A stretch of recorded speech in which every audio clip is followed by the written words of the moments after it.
gentlemen, welcome to a special episode of the BestBall Roundtable. We are here to talk about the PGA Championship coming up this week. Going around the horn, got David Kirsch, Josh Decker, Jonathan Hill, and myself. Guys, how are we doing? Great. Good. How are y'all? We're good. We appreciate friends of the program, B. Dratty, Zero Restriction, Fairway and Green, the folks at Summit Golf Brands who support Best Ball and the things that we are doing. We really appreciate Dan Drellinger and those guys for who they are. If you want to look as good as Jonathan does right now in that B. Dratty polo, you can go to any of those websites and use BestBall20, get 20% off your order. More friends of the program, and I know Josh Decker is super impressed. Western Birch, if you use Best Ball in your checkout, look at that. Man, custom tees. All right, so Josh, you do the read. Tell us your experience using Western Birch real quick. Absolutely blown away. So the ability to go on to their website, upload the logo you want. I'm going to a small event in Canada the 1st of June and needed about 2,000 golf tees. I was able to upload my company logo, picked a design I wanted of a tee that they already had in stock. And I think it was 6 days later, those 2,000 golf tees arrived at my front door.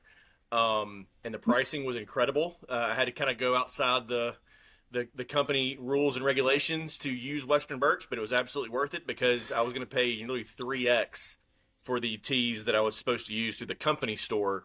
But I was like, no, we're not doing this. We're going to use a higher quality tee, less expensive tee, and it's customized. And I had it, like I said, in 6 days. Blown away. My wife's going to order some for her company. Like, I cannot rave about them enough. We did it as That's Christmas awesome. gifts this year. We passed them out. Western birch tees. Everybody got them. It was awesome. Big Yeah, hit. Very incredible. Like nice. Yeah. Kirsch already have his own logo? No, I didn't go that fancy yet. Oh, that would I be haven't played awesome. around with the tool. I went in and I picked everybody's favorite color because they all have the nice little stripes on there. You get the different colors, get the different stains. It's perfect. It was perfect. Well, that's a good segue leading into the PGA Championship because I know a number of the players teeing it up at Quail Hollow this week will be using Western Birch. So, guys, let's talk about the old golf tournament. Cheers. So, Cheers. um, Kirsch, we're going to get to you in a minute. I don't know how long into this thing I want to go before we get Kirsch's 1 minute rant. But just, I appreciate you guys sending in some thoughts and responses of what we could chat about. I do want to look. We don't have on-course access with Best Ball yet, but we do have the digital media hub. So I've got the Elias Sports Bureau. I went through and looked at some of the stats and data. And Kirsch, you probably have some of these things too, because I know you're a stats guy. It says for the 16th time in the last 17 years, at least 95 of the 100 top golfers in the world, according to the official World Golf Rankings, will be playing in this thing. The fourth PGA Championship held in the state of North Carolina. Can you guys guess? So the second time at Quail Hollow, can you guess the other two majors or other two PGA Championships where they were played? Anything? What, Kiowa? No, No, in No, North that's Carolina. South Carolina. Yeah, I thought of that sorry, too. North Carolina, South Carolina just blurred for me. All right, Pinehurst, 1936. And then at Tanglewood Park in 1974, Mr. Lee Trevino won that one. The last 9 PGA Championships have been won by Americans, so Jonathan picking Tommy Fleetwood is definitely getting a little riskier. Do you know the last non-American to win and where that was? Think back, it's 10 years ago now. 10 years ago. That's all I Who was got. it that beat Tiger? No, it was no, it wouldn't have been Wai Yang. It wasn't? Okay. No, because that would have been '09. Uh At Whistling Straits, oh, Jason Day. For Jason Day, Jason Day. There you go. who made like Very nice. 1,000 feet of putts that last day. It was insane. Yeah. Yep. Justin Thomas, it says, is in pursuit of his third Wanamaker trophy, the second at Quail Hollow. So besides Augusta National, I learned that only 3 players have won multiple major championships at one American venue. Willie Anderson won a couple U.S. Opens at Myopia Hunt Club. Jack Nicklaus at Baltusrol, a couple U.S. Opens, and then Tiger, a couple PGAs at Medina. Let's see. Best scoring averages, we can get at that maybe when we look at some favorites. Says Rory has 3 wins in his last 8 starts, or 8 starts this season. Higher winning percentage than the White Sox, Pirates, and Rockies as of today The Pirates or are an yesterday. abomination So of a Rockies have franchise. only won 7 games. Yep. And normally, Kirsch, I thought you would like this. Normally, PGA has a tradition of having the 18th hole being one of its most difficult. However, last year at Valhalla, that 18th was the easiest hole for the week. Yeah, so those are just some random stats to get us, and facts to get us started out. Appreciate the folks at Elias and the access we have through the media, the virtual media access. I'm going to be watching some interviews and stuff this week just to learn some stuff. I'll probably lob a question or two online that won't get answered, but yeah. So guys, opening thoughts, Mr. Decker. I want to start with you. Opening thoughts of the PGA at Quail Hollow. If it's anything like Sunday in 2017, it will be absolutely electric. At one point in 2017, in that final round, I think we had 5 guys tied for the lead, or 5 guys tied and or within 1 stroke of the lead. Of course, JT ended up running away with it, not running away with it, but ended up winning it. The venue's great. I love that 17th hole where you've got a 220 something yard par 3. It's great viewing. I was actually there in 2017, which was a ton of fun. What day were you there? Sunday. Okay. We were there Sunday, and kind of a fun story about that Sunday. JT won a couple events in Hawaii earlier that season, and I placed just a small wager on him to win the PGA at 80-1. So that made for Sunday to be quite enjoyable for me. We were actually in the Chase Sapphire Lounge watching him walk up 18 to win, which was really cool and a lot of fun. But yeah, that leaderboard, I know we're going way back, but was really, really good, and a lot of fun to keep up with. The weather I'm worried about, because if it's soft, that's just going to kind of drain things. But no pun intended there. But yeah, we'll see. Kirsch, what about you? What are your thoughts coming into Quail? I'd like to think that you guys know me and where I may go with this to start, but I'm going to zag on you. I think Quail is going to be a fantastic PGA Championship course. I don't think it should ever be a PGA Tour course. I think it should stay as a President's Cup and as a PGA venue. I think we should have the opportunity. I think Johnson Wagner said it on Golf Channel at one point this week. We need a break from Quail Hollow to appreciate it. We need the ability to let it breathe, let it come back to it. Pebble's probably the only place that can get away with it. There in St. Andrews on the Euro Tour. I think Quail delivers. I mean, even look at when Rory wins. Look at Ricky. Look at Xander's got top 2 finish. I mean, it delivers good winners. It delivers good leaderboards. I don't think it's the greatest course in the world, but it's a really good tournament course for professional golfers.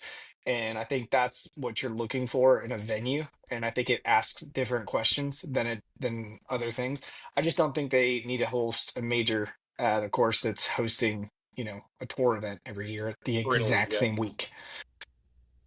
Yeah, I think that's a great point. Jonathan, you and I went to a major in North Carolina last year. What are you thinking about the one up the road in Charlotte this year? Well, I'm just excited that this year we don't have to listen to Kirsch drone on and on about Valhalla and how easy it was and how they should have That's been later. playing there. Okay, well, oh, I, I think this has been an interesting year. There's been a ton of folks at the top of the leaderboards in the top 10, winning some. Rory stands out because he's won 3 and obviously won the Masters, so he's going to be at the top of everyone's head. But I mean, Scotty just shot like a 31. Everybody in competition with him at that tournament was going low as well. So I think we're in for some good golf. It feels like everyone. It's a good year of golf. I don't know if there's been a bad Mhm. tournament yet. And I'm not even talking about like majors. I'm talking about just like if you just turn on the Golf Channel on a Friday afternoon and there's a tournament running, it's probably been pretty good golf. Yeah, I agree. All right, so Kirsch, going along your thoughts on where to play a tournament. I got you guys to shoot me some questions to talk about, and one I really liked. I can't remember if it was Kirsch or Mr. Decker.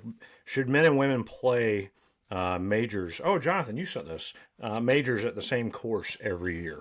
Ooh. Do you think like PGA, U.S. Open, and the Open Championship, Masters obviously is not possible at this point, but do you think the other three should they play back to back weeks, men and women? So I saw that on social media and thought it was great, and then dug in a little bit deeper. And the thing I appreciate, I think would be the coolest, is that the women play about the same distance that we would typically play on a golf course. Like they're not adding 600-yard par fives or 280-yard par threes.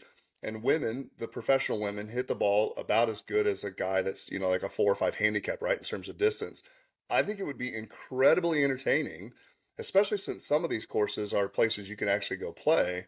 It'd be incredibly entertaining to watch women's golf and think if I were actually playing, because let's be honest, with the men's golf and what they're doing, 99% of those shots are just out of reach of any regular golfer.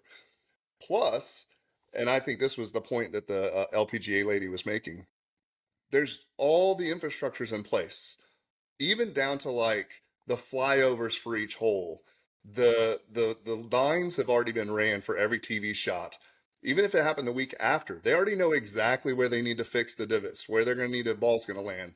They've got, and they could even keep some of the same commentators on site so that they just go ahead and pick up. So like the history of the course, everything that you would expect, and then you would have an almost an honest to goodness like side by side comparison of men playing at the professional level, women at the professional level, and here's what they shot on the same course within a 14-day window. I think it would be amazing. And it would obviously boost TV, people showing up. I mean, you would consider maybe showing up on a Sunday and staying through Thursday so that you could watch like the end of a men's tournament and then go into the women's tournament at first day. So just lots of huge bonuses for all that to happen. Well, they did it U.S. Open at Pinehurst in 2014. I think they're doing it again in 29, I believe, to do it back to back weeks. But Kirsch, Decker, what do you guys think of this? I love it. I think it'd be a great idea. It makes too much sense, so the governing bodies won't do it because common sense doesn't seem to prevail in the sport we love so much. I would especially love it, to your point, Jonathan, about the people that chirp on Twitter thinking that they could go out and beat these women, and they've lost their minds. Right. They are so good, and that would be, you said entertaining, and I was thinking it'd also be humbling because then we could go tee it up at that course potentially and see how bad we get beat by the ladies. I think in theory, I think everything that you said I could get behind from both of you guys. I think it's in practicality, it's way more difficult. And I think that the women should zag completely. Like I'm excited to see them play at Erin Hills this year because I played at Erin Hills a year ago and or 2 years ago and I want to see somebody play there. I think they should be going to Philadelphia Cricket Club. I think they should be going to Chicago Golf Club sooner. I think they should be going to all of the major cities that the men aren't going to and occupy that space. I don't think that I think that the US Open in 2014 was well received because Pinehurst was a newer venue as far as its look. It had just come off the renovation. It was the first time that we were seeing it browned out. It was the first time we were seeing that. And you had Michelle Wie winning her major. So that brought a different level to that particular major. The British Open wasn't even an LPGA major until 2001. They still don't allow women to play at Murfield, I don't think, or that just changed within the last Oh, year, if it has. So that's not happening anytime soon. I think they need to lean in and do these at major cities. I mean, look at what happened at Philadelphia Cricket Club this weekend. Turned into a great event. The course was awesome. And these major cities, we talk about what the PGA Tour does, and outside of stopping in Dallas 74 times each year, they don't go to Philadelphia. They don't go to Boston every year. They don't go to St. Louis or Chicago or Seattle. They don't go to these major cities. And I think that if the LPGA, especially with the majors, stop trying to be the men and go to some of the courses that the men can't go to because of logistics and really lean into being their own brand. That's where the differentiation can come from. Yeah, I love that. A lot of the old school tracks that can't lengthen enough to keep up with the men's game, like let the ladies go play. That'd be great. Go back to St. Louis. You mentioned Glen Echo, right, where they hosted the 1904 Olympics. Like, great place to go have a major for the ladies. I think that's a great idea. All right, another question. I know we'll talk about Rory, Scotty, things like that, but one thought: Jordan Spieth. This is the major he hasn't won to complete the career Grand Slam.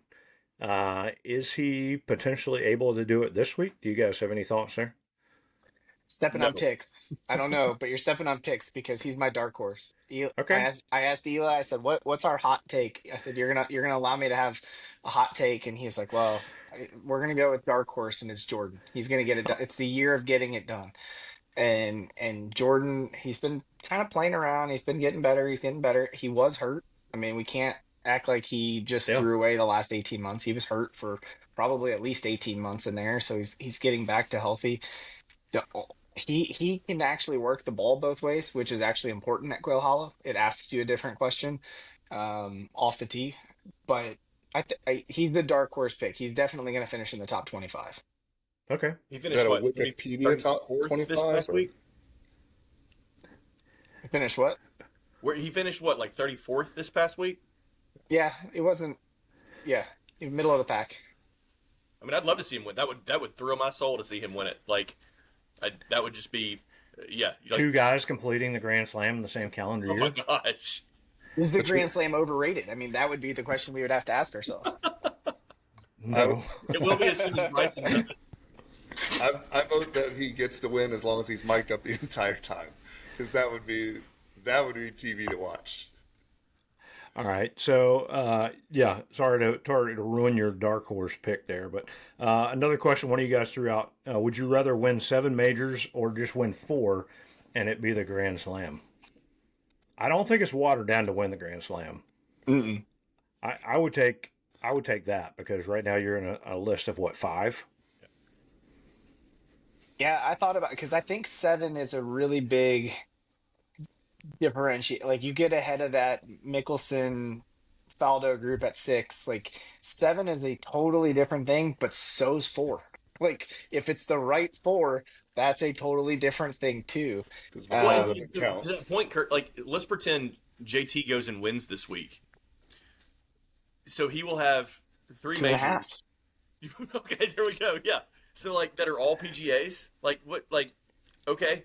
Scotty's only got 2 Masters. Just saying. Like, not wrong. Whenever you say Different only in tests, front of very 2 different tests, Masters, but yeah. You know, You can only wear one jacket at a time. that's right. I think I go with 4 Yeah. because I think that you get that Masters, you're guaranteed that Masters exemption and you're guaranteed that Open exemption until you're 60. And if you get to tell me hey, I only won 4 of them, but I get to go play the Open for the next 30 years and I get to go play Augusta for the next 30, yeah, sign me up for that. I'm there. I'll Larry Mize it around. And the exclusivity of there are a lot of people that have not done the career Grand Slam. So, right? So it's like kind of like Jonathan and I playing the old course in reverse. Like the question was, is the reverse better or is this traditional routing better? And it's, well, playing reverse is kind of cool because not many people can say they did it. So I think the exclusivity of having that Grand Slam, even if it was only 4 majors, and you say only 4 majors, and that's kind of funny because that's Right. ridiculous. Yeah. Well, and to Josh's point, I think if you have the 4, you are now you've played different golf. Augusta asks these 5 questions. The US Open is going to ask these 3 physical questions and these 2 mental questions. The British Open, presented by His Majesty the King, is going to ask at least 1 weather question, 1 mental question, and 1 physical. Like your game is built for all of these different environments, and that's what it tells you. You didn't fluke your way into anything if you do that. All right. Well, let's talk about then the PGA. In one of you guys asked, is it properly rated or is it underrated? And is it really considered or should be considered the strongest field of competitors in golf? Well, Jonathan, so how do you rate how do you rate the PGAs in terms of majors? It's the other one. I mean, if you're going to put four, right? I mean, no, I mean, like if you've got four of them, accurate. right? Spieth Yeah, wants to win the other one. it's the other one. Like you've got the Masters, you've got Yeah. the British Open, and then you have the U.S. Open. So it is the other one. But in terms of the competition, didn't you just say 95 out of the top 100 are there? So it's not a live event, right, Kirsch? I mean, it's got decent golfers. Still has 20 PGA professionals in it. Right, right. The return of Michael Which is Block, though, about guys. 15 too many. So I'm guessing you guys, Kirsch, Decker, y'all are maybe not as impressed with the strength of field here. Well, and so I thought it was interesting when Kirsch was talking about the different questions that the different majors ask. The last one remaining of the four was the PGA. Like that wasn't even in his top three when going through what those questions look like for those majors. And then the other thing that I was going to kind of bring to the table is, do you have a memorable moment from a PGA championship? And I don't know that I do. I mean, I remember watching JT win at Quail because I was there and it was profitable. But like I can't. Okay, so this is the thing about the PGA though. I would argue you have the most memories from the best finishes in major championships over the last 25 years are all PGAs. Not all PGAs, but it would have the most. You have Tiger in 99. You have Tiger in 2000 with Bob May. You've got him beating Sergio at Medina. Then you have him chasing down the putt in the playoff, doing all of the things that come with that one. You have Mickelson at 51 over Brooks. You have That Brooks might be over the one Tiger. for me. You have Brooks over Tiger at Belle Reve. There was, You've got Wai Yang being the first person to ever chase down the cat on the back nine. You've got Rory winning in the dark, hitting up into Phil and to Ricky. Like, it's scary how many good PGAs it is, which is the part for me where last year you have a putt on the last hole. There's a guy on the driving range watching the guy make the winning putt on the. It was the only major, but well, the U.S. Open I guess came down to that as well, just in not quite out on the range yet, but right. I mean, the PGA constantly delivers in spite of themselves, which goes into my take later on. But they do it in spite of themselves. You can't even go online right now and watch PGA Championship highlights. You cannot do it. You cannot find a final round of any PGA champion. It's the only major that you can't find it. Wow. It's absolutely ridiculous. But So you it's can't go interesting. back and watch it. Most of the examples you used included Tiger, and he was, I think it was fool's gold that he was in it with Brooks. I mean, Brooks was dialed at Belle Reve, and there may have been a moment on that Sunday where Cat was close, but like, and yeah, Tiger walking it in, but for me the memory, like you mentioned it, if I think of a PGA memory, it's Phil. And how just insane that was. But nobody ever really went after him. Nobody ever like got to him. I mean, Brooks just folded like a cheap tent, if I recall. But yeah, I can't think of a just like, oh my gosh, the PGA, where like I can think about Jordan and the putt. JT had the playoff at Southern Hills. Yeah, because Mito Pereira that just He got electrocuted. Shot the history of championship golf. Right in the middle of his swing, he got dry electrocuted. He just didn't make bogey. If he makes bogey, he wins that thing, correct? I'm pretty Correct. sure. Yeah. Didn't Keegan win his in a playoff at Athletic Athletic Club? Against Duffner, yeah. Yep. I think it was Duffner. He won the year after Duffner, though, right? No, he won it the year, and then Duffner came back and won it the Then following. Duffner won it after that. Yeah. That's right. Yeah. I mean, Davis Love. Yeah. The rainbow. Like, that's the thing that drives me crazy about this championship. Yeah. I was down at Kiowa in 2012. Maybe the moments are there, but the PGA just doesn't maximize on them like the other majors do, and that's why they aren't like core memories because you only see it on that Sunday, and then because there's not all these great montages of these shots and whatnot. I mean, we'll see Tiger walking it in 17 times over the next however many days. But yeah, maybe that's what it is. Maybe to your point, Kirsch, those memories are there. But for me, because I think I'm a little younger than you guys, those memories aren't as cemented as some of the other ones. But also, like, could the course play into it, right? Because they play somewhere different pretty much every year. They do some retread and go back to some places. But, I mean, if you're not as familiar with a course because of the fact that you might not ever get to play it and you only see it on TV once, like, do those shots stand out? Whereas for me, like, I was down at Quail in 2012 on that Sunday.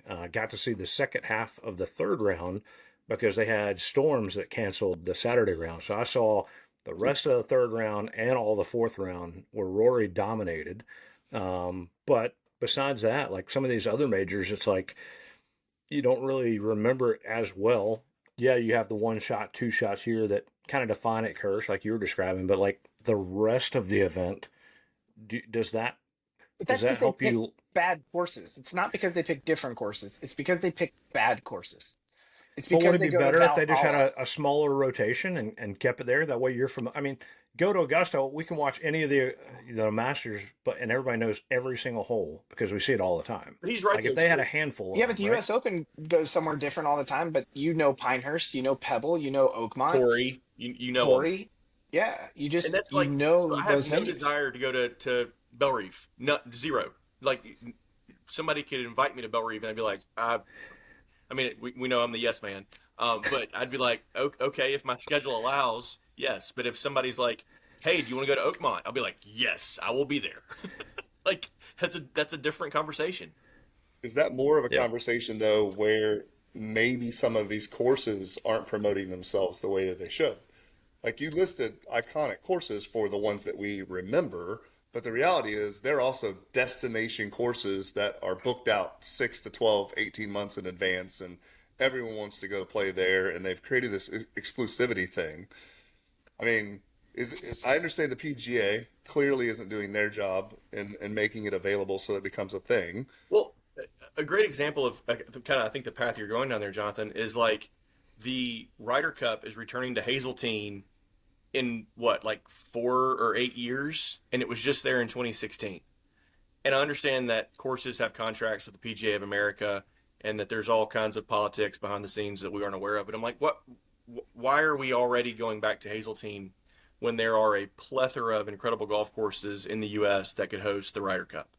Like, I think it's just it seems short sighted. I don't understand. And Kirsch, you might know more about all those contracts and how that functions with the PGA of America. But yeah, it seems like they've got their little like box of we're going to use these courses for everything. Well, And they helped fund the renovation at Hazeltine to get it ready for the next Ryder Cup. okay, Yeah. there you I go. was just Oh, about you to say, mentioned contracts, right? Money, Yeah. right? It all in, comes down to money. infrastructure probably has to play some role, right? Like the Oh, for sure. ability. And then you did just say just 2016 and 4 years later. So there's going to be like, I can't do the quick math on it, 11 12, years. 11 years. There's only But it's Ryder only Cup in the two U.S. every spots. 4 years. I mean, It's two spots. You go to still. Whistling Straight, Bethpage, and then back to Hazeltine. Yeah, I agree. I agree. All right. Well, let's. We got off on courses and maybe why Just yeah, PGA is missed ranked the track. is the other one, right? So I think we've clearly answered maybe why that is. So, all right, let's start talking about this actual tournament. Weather. We just talked about Kirsch. You got storms rolling through there, Nashville, Birmingham. Jonathan's in Augusta. I'm here in Columbia. So like, we're kind of in the path of the storms that are going to keep coming for a good chunk of this week. If it's not storms, it's going to be a lot of rain. It's overseed at the course. So heard somebody today talking about it's going to be more, not just length, but accuracy that's going to play into it. So how do you think weather is going to impact Quail Hollow this year? Well, if it's wet and the ball stops, then it's like throwing darts from 3 feet away. I mean, those guys are just so good. But if And you're in the rough, though, that's what I mean. I, I do think it's going to dry out. I think today, tonight, into tomorrow morning, you know, He's My got the model. weather That's what up my right models now. are He's saying. got the My weather my up right models now. are pretty confident that it's going to be dry. Little bit of wind on Saturday, but it's going to be dry. Back up into the 80s in Charlotte, North Carolina over Did the you guys weekend. see Hideki putting in the Putting rain today? today? Yeah. Yeah, yeah. That was incredible. I mean, it is just sheets of water coming down, and I don't Yeah. know what he could possibly be working on. He looked like he was standing in about an inch of water on the That's green. Right, that's just right. working on your stroke, right? That's just got to be mechanics. Which then you're sitting there like, is there not a simulator bay somewhere at Quail Yeah, Hollow? yeah. Are they Yeah. hurting that bad? Yep.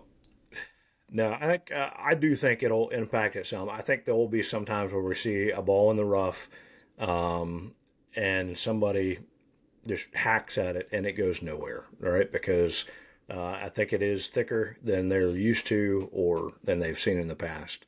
So I think just watch that. Watch and see what happens when you hit it in the rough. So maybe the bomb and gouge approach isn't going to work as well this week for Kirsch's favorite guy in the field. All right, so we talked about Spieth maybe getting his thing. Some of the favorites, Justin Thomas obviously is high up on the list. Rory, Scotty, Bryson is up there. I saw John Rahm and the data golf stuff is predicted pretty high. I don't know. No. I don't quite follow that one because I haven't watched him play in forever. And the only time I saw him, he was mad at Augusta National. So, who are some of the favorites? Maybe not your pick that you think, but who are some of the folks that you think will stand out this year, barring no Charlotte Mecklenburg officers having to pull anybody over that's heading towards the tournament? Well, I think it's the four you said in Xander. It's those five, and then there is a clear drop, and then there's what 5 to 6 other guys that maybe if it's their week, and that's about it. The betting odds only have Scotty, Rory, and Bryson below plus 1,000. Everybody else is way Like over that. 1,600 Rom's is like the next one. 18, Xander's Yeah. 22, and then it goes to the roof once you get past the Sanders top 10. 2,200. Yeah, and like I mean, I'm talking like after you get past top 10, you're talking about 4,500 to 1, 5,000 to 1. Like Victor Hovland is 5,000 to 1. What's Brooks the is Ludwig? What's 4,500. Ludwig at? Ludwig, 2,800. Oh, Like There's some value there. There's some Everyone- serious Yeah. value there. he was Everyone plus 7 thinks- last weekend. everyone thinks the pros are the guys at the top are going to dominate. Now, some of that could be really good marketing because I've been reminiscing on the Masters and Rory and how David hated a good old Bryson falling apart, and yet Rory fell apart multiple times. Now, Scotty just shot like a minus 31 with a double bogey or bogey to end the round or something. That's not going to happen. But I mean, Vegas is saying the top guys are going to be the top guys. The question is, as we've been talking about, is there going to be a memory moment? Is there going to be something at the end where it's the 18th or 17th and someone has to win? Or is it going to be 5 strokes and sort of, a promenade coming down the last 3 holes? So, I don't know. Last 3 holes. Side note: Green Mile. Are y'all for naming a stretch of holes? No. And if so, What? all right, you got your Green Mile Cup there. This is, he was on That's from 17. 2017. Yeah, That's from right. 2017. I like it. He hasn't So, moved. are y'all for naming a stretch of holes? And if so, would you call it something different? Yeah, I think it's dumb. Yeah. Okay. But he's got the cup. He had free refills. Yeah, well, it was the only service available. I mean, I did get also the glass for the PGA Championship that That's doesn't say nice. Green Mile on it. I like Nice. that. All right. All right. So back to I some think of the favorites. Go ahead, Cantlay. Kirsch. I think Cantlay is a top 15 guy that's going to have a chance. That's maybe a little bit further down the board. Looking at the odds though, Neiman's plus 33. You might as well just set money on fire. Keep yourself warm. It's better use. I think I was listening to, I think it was Shotgun Start today. Cantlay hasn't won since 2022, BMW in 2022, which is crazy to think about. or exactly who we thought he was. Which I'm fine with because the human rain delay, I have no problem with him not being on the broadcast. He did win a TGL championship though. Oh, that's right. That's right. Okay.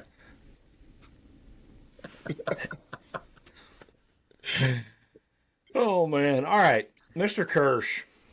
before we get into picks and dark horses, let's we've got a minute here on the clock that we want to hear a Kirsch rant. There's an above So average chance it's going to go slightly over that. that's all I'll, right. I'll take That's the all right. But over. We'll allow it. The competition committee will allow it. Go for it. all right, PGA Tour and the PGA of America have two things in common.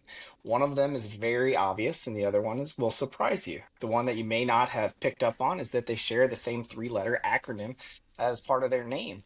The thing that the more obvious one is they both suffer from a terrible lack of leadership and vision.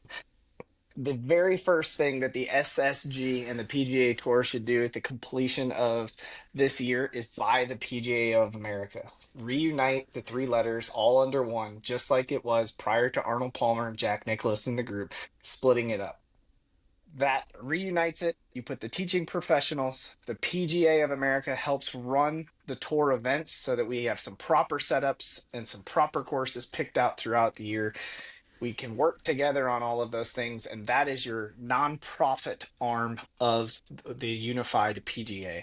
The for-profit side now operates 5 of men's golf's 8 major events: the President's Cup, the Ryder Cup, the Players Championship, the PGA Championship, all coming underneath one umbrella. Then you change around the scheduling. The PGA Tour stays with its normal January kickoff, January and February, except you move the players out of March because you don't need it there anymore. March is then replaced with another event in Florida or maybe South Carolina at Congaree. Maybe you go back to Doral and you add a signature event then. You have the Masters in April. You let that breathe, and then you go on an every other week cadence of signature events that include the RBC Heritage, Quail Hollow, or some other course, and the Memorial. You take another week off, you go right into the US Open, then you go into your last signature event at the Travelers Championship. And at that point, you can no longer earn points for the playoffs unless it's in one of the two majors. It's cut off then. After that, it's just about keeping your card. You go to the British Open, and right before that is either the Scottish or the Irish. It alternates every other year. We'll come back to that in a minute. You play that as another elevated event. You go to the British Open, you come back, you have whatever events you need to fill in, and then you go over to the PGA Championship, relocated to Glory's last shot in August. You're able to use more of the country at that point. You don't have to just exclude yourself to very warm, specific areas that have good springs. Then you kick off your playoffs overseas. Well, why would you do that? Because you're going to do it at the Irish Open or the Scottish Open, whichever one is over there. And then your first playoff event is pick another course in Europe. Travel a little bit, give them a little bit. You fly, take a week off, you fly back over, you play back-to-back weeks at Austin Country Club, Chicago Golf Club, two major cities that you don't need the major build out because they're playoff events. You do it there. I'm sorry to Memphis. I'm sorry to Atlanta. Maybe we'll sprinkle you into the rotation. And then you cap off the year over at the Players Championship. The top 50 go there, and you're at Sawgrass in late September, mid-September. The weather's perfect. The course is firm. You're playing in Bermuda. Who says no to that? You round out the year with an 80 to 150 playoff of 2 or 3 events, plus some guys from the Corn Ferry Tour that didn't make it in the top 20. And that's how you get back to your 120 field the following year. You've got 80 that make the playoffs, 20 that come over from the Corn Ferry Tour, and then that 80 to 150 from the PGA Tour. They have their own small playoff. Put it on Golf Channel, put it on ESPN Plus, go to some weird places, get weird with it, and the top 20 or 25 people from that make up your 125. Those are your 125 for every event. Signature events go to 100, and you have a top 60 cut at every signature event. Both sides are happy, and then now you have access with SSG's money to get better events for the PGA Championship. You move it back in there, and you establish an identity of we are a big city championship. And you go to, I think they're going to Chicago Golf Club. They're going to go back to Medina at some point. You go into the Boston market. You go into the Philadelphia market at Aronimink. You do those things. You take over Torrey Pines as a venue.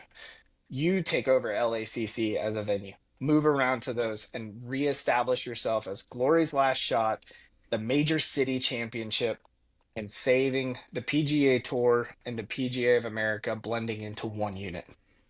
Who says no? I just hope you're reading the Jay email that you Monahan. sent. You're right. I Jay hope that Monahan you're won't be sending the there. That email. that was the first part. The Yeah. new CEO. That's what Kirsch is the no. Kirsch is the new commish of this. Right. No, they're bringing in the guy from TaylorMade or from NASCAR or something. Right.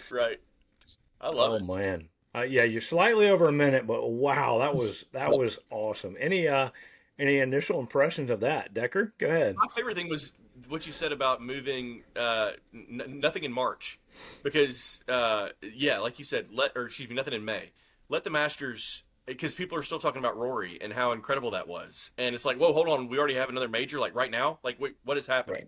Right. And just from my own personal experience of watching and consuming golf media, like when I saw this on the calendar for today, I was like, wait, the PGA's this week? Oh, the PGA's this week. Okay, which some of that's PGA being the PGA, but it's also like, whoa, I just watched Rory hit one of the most majestic 7-irons I've ever seen, and I'm still trying to like come down from that high, and now we're headed straight to Quail Hollow. So no, love that. Like, yeah, let the Masters just have time to kind of everyone settle down, regroup, comprehend what we witnessed with that, and then get going. I love you making the players the effective championship or tour championship. I guess that's a brilliant idea. Then the players can kind of be their own thing, think they're still a major even though they aren't. And yeah, I think it's outstanding. Well, I mean, if it's the tour championship, right, then it is kind of like the end of the year major. And the Go ahead, Players John. has this currently the strongest field in golf. Yeah. Right. I think you like you said, the restructuring of the cycle is super helpful. It does open up all of the cities because you're right. Right now, you're eliminating a third to 2/3 of the country just because of weather.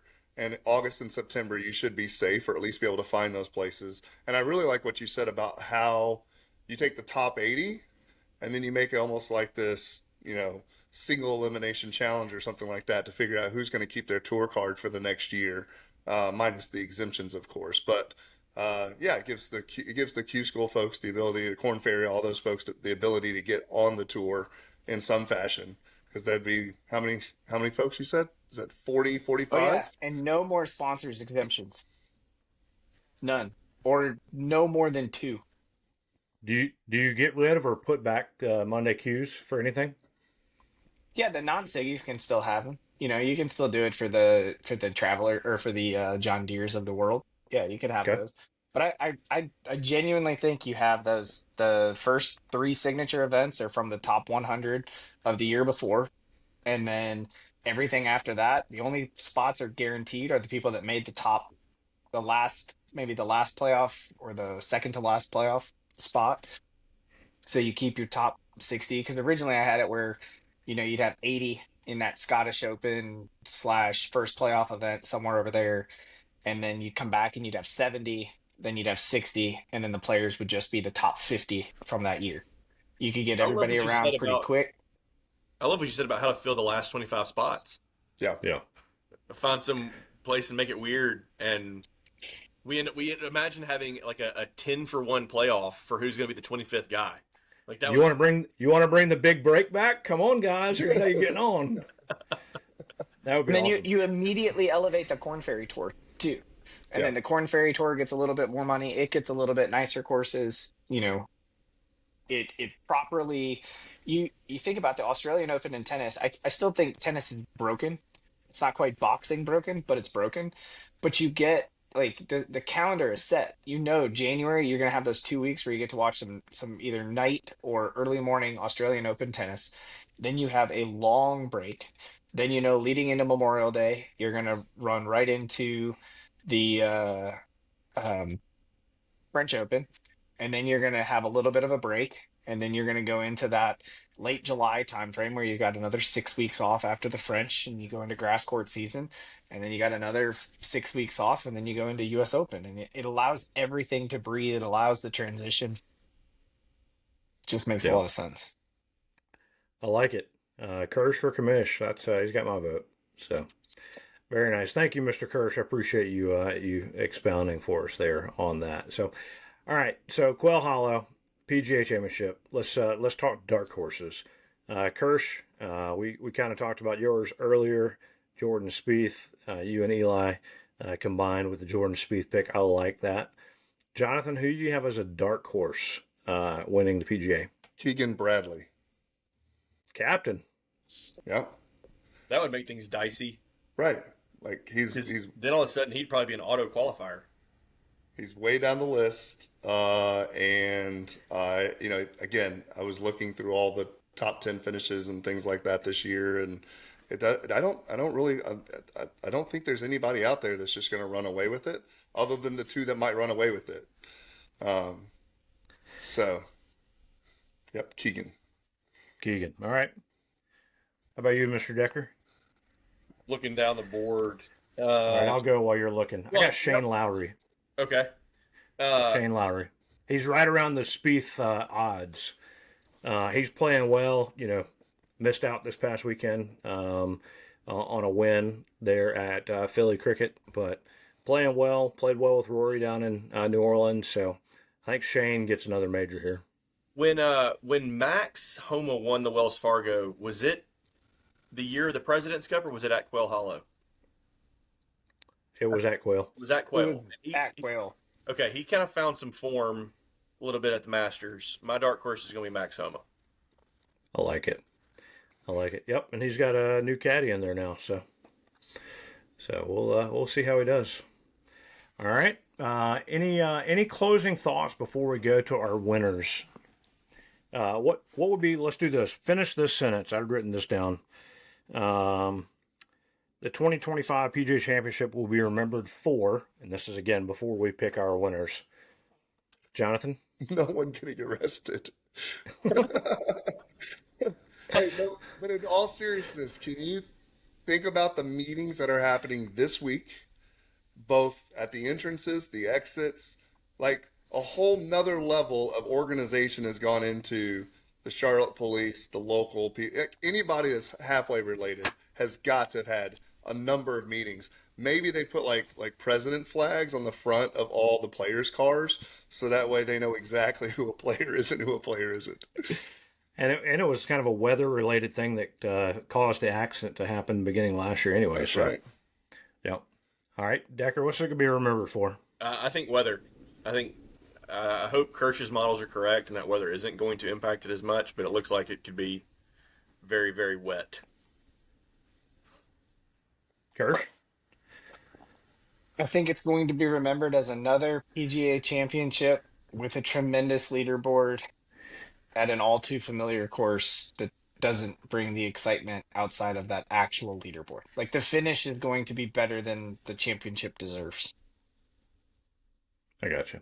So you're saying you can wait and watch Sunday at about 5 o'clock But you to tune in to catch the best action. I think the whole thing's going to be good. And I think that's the problem with it. It's going to turn out being good, and then they're going to say, "Well, let's run back Quail Hollow in 4 years."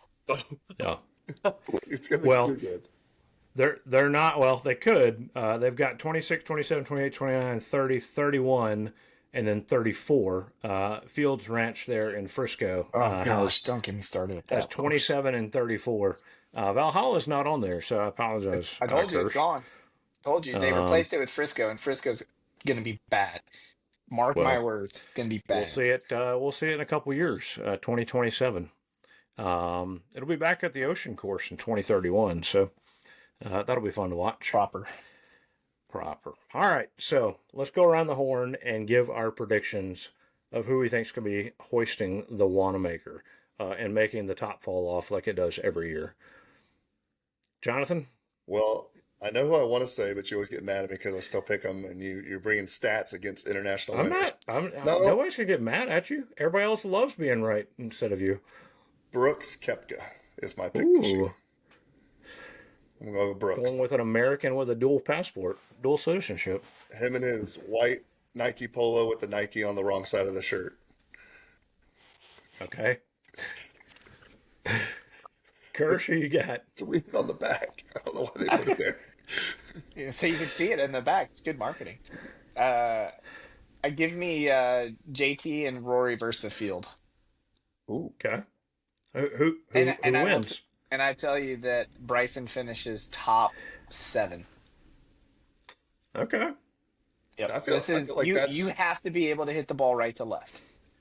You cannot get away. That's why Xander plays well here. That's why Ricky Fowler played well here. That's why Rory plays well. That's why JT plays well. That's why Bryson plays well. That's why Scotty won't. He'll be around. He'll Wikipedia it, but he's not going to. He's not a big right to left guy off the tee. It just feels forced, and I think you've got to be able to maneuver the ball both ways off the tee here. All right. Mr. Decker, you got one in this thing. I think Rory. I know that's going out on a limb, but Two yeah, dark horses. All right. right.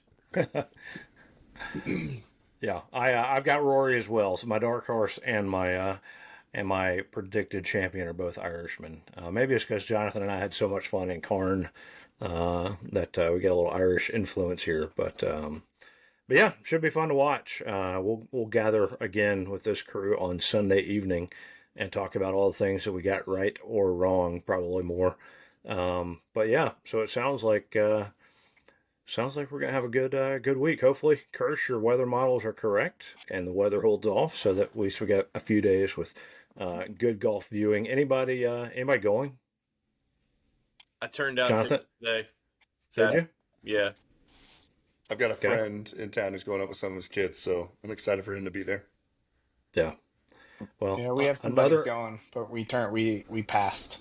I think we're Yeah. going to do the Ryder Cup possibly instead. Nice. Be a good one. It is the second major in a row that is an hour the other direction now from my house, and I'm not sure I'll be at this one either. So, but we'll see. There's always a chance of a last minute ticket. But guys, it's been fun. Any final thoughts before we close this thing out? None for me. Thank you No, for having me on. No, it's going to be nice absolutely, for the absolutely. live guys to get some people to watch them. There it is. There it is. Well, There it is. All right, now we can close it. So, anyway, for David Kirsch and Josh Decker, Jonathan Hill, and myself, appreciate you guys listening to another Best Ball Roundtable. Y'all enjoy the PGA Championship.